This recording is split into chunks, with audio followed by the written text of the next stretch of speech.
Hi friends, welcome to Meena's Samayal. Meena's Quick Samayalல இன்னைக்கு நாம பார்க்க போறது ஒரு பொடி கேட்டகரி முருங்கை இலை பொடி. முருங்கை இலையில வந்து நிறைய ஹெல்த் பெனிஃபிட்ஸ் இருக்கு. முக்கியமா வந்து கேன்சர் பிரிவென்டிங் செல்ஸ் இருக்கு, அனீமியாக்கு நல்லது, போன் ஸ்ட்ரெங்த் அண்ட் பல் உறுதிக்கு நல்லது. அவ்வளோ எதுக்குங்க, இப்போ எல்லாருமே ஃபேஸ் பண்ற ஒரு காமனான ப்ராப்ளம் வந்து பிளேட்லெட்ஸ் வந்து கம்மியா இருக்கு அப்படிங்கிறதான். பிளட்ல வந்து பிளேட்லெட்ஸை கூட இம்ப்ரூவ் பண்ணும். இது வந்து நெய் சாதத்துக்கு பிசைஞ்சு சாப்பிட்டாலும் நல்லா இருக்கும். இட்லி மிளகா பொடியாக வந்து இட்லிக்கோ தோசைக்கோ தொட்டு சாப்பிட்டாலும் நல்லா இருக்கும். இதை வந்து வேண்டாம் அப்படின்னு ரெஃப்யூஸ் பண்ணுறவங்களுக்கு வந்து ஒரு சின்ன டிப்பு கொடுக்குறேன். நம்ம குழம்பு மிளகாத்தூளோ இல்லை இட்லி மிளகா பொடியிலையோ வந்து நீங்கள் சேர்த்து அரைச்சிட்டிங்கன்னா அவங்களுக்கு தெரியாமலே இருக்கும். நம்மளுடைய ஃபோக்கஸ் என்ன, நம்ம ஃபேமிலியை வந்து ஹெல்த்தியாக வச்சுக்கணும் அப்படிங்கிற ஒரே குறிக்கோள் தானேங்க நம்ம எல்லா லேடிஸ்க்குமே. ஸோ இந்த ரெசிபியை நீங்கள் கண்டிப்பாக ட்ரை பண்ணி பாருங்கள். ஸோ வாங்க முருங்கை இலை பொடி எப்படி செய்கிறது அப்படிங்கிறத பார்ப்போம். ஸோ முருங்கை இலை பொடி செய்ய தேவையான பொருட்கள்: முருங்கை இலை வந்து ஒரு சின்ன கட்டு, அதுக்கப்புறமா வெள்ளை எள்ளு 1/4 கப், உளுத்தம் பருப்பு 1/4 கப், சிகப்பு மிளகாய் ஒரு 10, பூண்டு வந்து ஒரு 5 பல், அதுக்கப்புறமா புளி வந்து ஒரு சின்ன நெல்லிக்காய் அளவு, தேவையான அளவு உப்பு, அதுக்கப்புறமா இதெல்லாம் வறுக்கிறதுக்காக கொஞ்சம் தேவையான அளவு எண்ணெய். ஸோ முருங்கை இலை அப்படிங்கிறது ஃப்ரெஷ் லீவ்ஸ் இப்படி தான் இருக்கும். இது முதல்ல வந்து இந்த மாதிரி உதுத்துக்கிட்டு நல்லா வாஷ் பண்ணிவிட்டு நல்லா அந்த தண்ணி எல்லாம் வடிகிற அளவுக்கு வந்து நல்லா ஃபில்டர் பண்ணி ட்ரெயின் பண்ணிடணும். ட்ரெயின் பண்ணதுக்கு அப்புறமா ஒரு வேஷ்டி துணியில் வந்து நிழல்லையே காய வைக்கணும். நிழல்லையே, ஏன்னா வெயிலில் காய வச்சுட்டோம்னா இந்த க்ரீன்னஸ் வந்து போயிடும். நிழல்லையே காய வச்சு பாருங்கள், நிழல்லையே காய வச்சு இந்த மாதிரி மொறுன்ட்டா இருக்குது.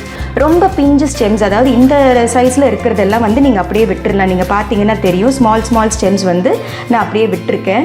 இந்த மாதிரி முத்தலான ஸ்டெம்ஸ் வந்து நம்ம டிஸ்கார்ட் பண்ணிடலாம். ஸோ இந்த மாதிரி காஞ்சது வந்து இப்போ எப்படி நம்ம பொடி செய்கிறது அப்படிங்கிறத பார்ப்போம். முதல்ல வந்து ஒரு பேனை ஹீட் பண்ணிக்கலாம். கொஞ்சமாக எண்ணெய், வறுக்கிறதுக்கு தேவையான எண்ணெய் போதும், ரொம்ப வேண்டாம். எண்ணெய் சூடாகட்டும்.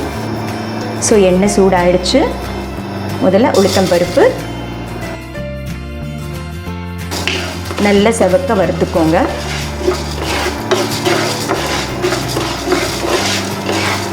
உளுத்தம் பருப்பு வந்து வறுபடும் போதே நான் வந்து புளி சேர்த்துக்க போகிறேன். ஏன்னா புளி வந்து நல்ல ட்ரை வெர்ஷனில் சேர்க்கும் போது தான் அரைப்படுறதுக்கு சௌரியமாக இருக்கும். அதோடு சேர்ந்து பூண்டும் சேர்த்துக்கிறேன்.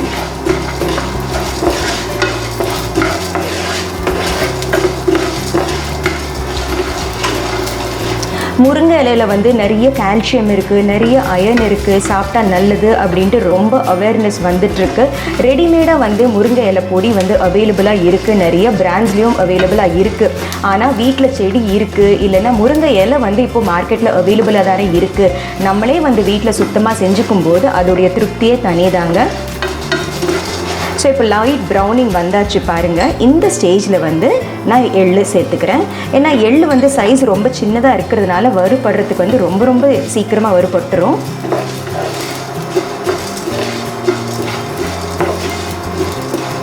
எள்ளு சேர்த்ததுக்கப்புறமா நல்ல கமகமன்னு வாசனையாக இருக்குது.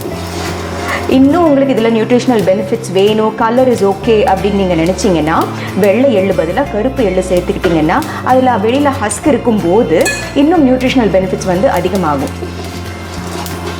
இப்போது வந்து எள்ளு வந்து நல்ல பாப் ஆகுது பாருங்கள்.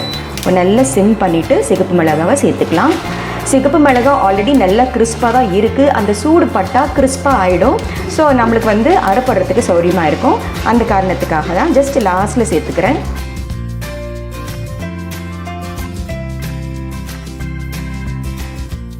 முருங்கை இலை வந்து நல்லா காஞ்சு மொறுன்னு உங்களுக்கு சத்தம் கேட்குதுங்களா? நல்லா மொறுன்ட்டு இருக்குது. அதனால நான் வந்து வறுக்கலை. ஒரு வேளை சம்வேர் உங்களுக்கு வந்து அந்த மாய்ஸ்ட் இருக்குது அப்படின்னு நினச்சிங்கன்னா இதோடு சேர்த்து ஃபைனல் ஸ்டேஜில் வந்து நீங்கள் ஒரு 2 வதக்கிக்கலாம். அண்ட் உப்பும் நல்ல ஃபைனாக தான் இருக்குது. ஒரு வேளை உப்பில் வந்து ஈரத்தன்மை இருக்குது அப்படிங்கும்போது வறுக்கும் போதே கூட நீங்கள் சேர்த்துக்கலாம். இந்த இலையும் அண்ட் இந்த மசாலாவும் கால்குலேட் பண்ணி நீங்கள் உப்பு சேர்த்துக்கோங்க.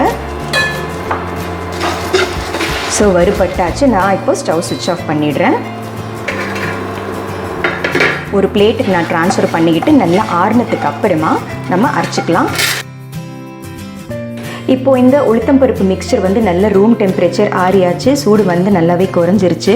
ஒரு மிக்ஸி ஜாரில் இது வந்து சேர்த்துக்கலாம்.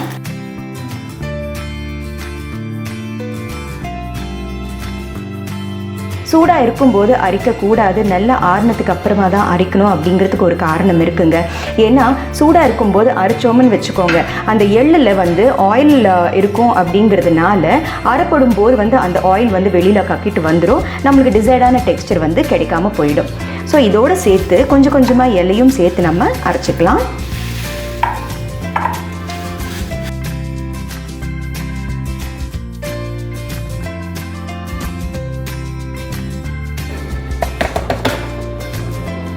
பாதி அரைப்பட்டதுக்கு அப்புறமா நம்ம மீதி இலையும் சேர்த்துக்கலாம்.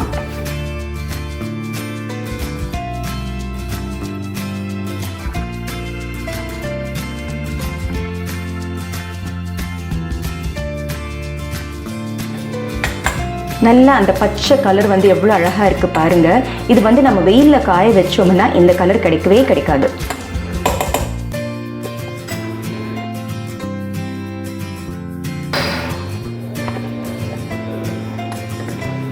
ஸோ நம்ம வீட்டில் அரைச்ச ஃப்ரெஷ் முருங்கை இலை பொடி இஸ் ரெடி. இந்த ஸ்டேஜில் வந்து நீங்கள் கொஞ்சமாக வாயில் போட்டு பார்த்துட்டு உப்பு காரம் புளிப்பு வந்து உங்களுக்கு ஏற்ற மாதிரி இல்லைன்னா கூட நீங்கள் ஆல்ட்ரு பண்ணிக்கலாம். இது வந்து இப்போ ஒரு பவுலுக்கு நான் ட்ரான்ஸ்ஃபர் பண்ணிக்கிறேன்.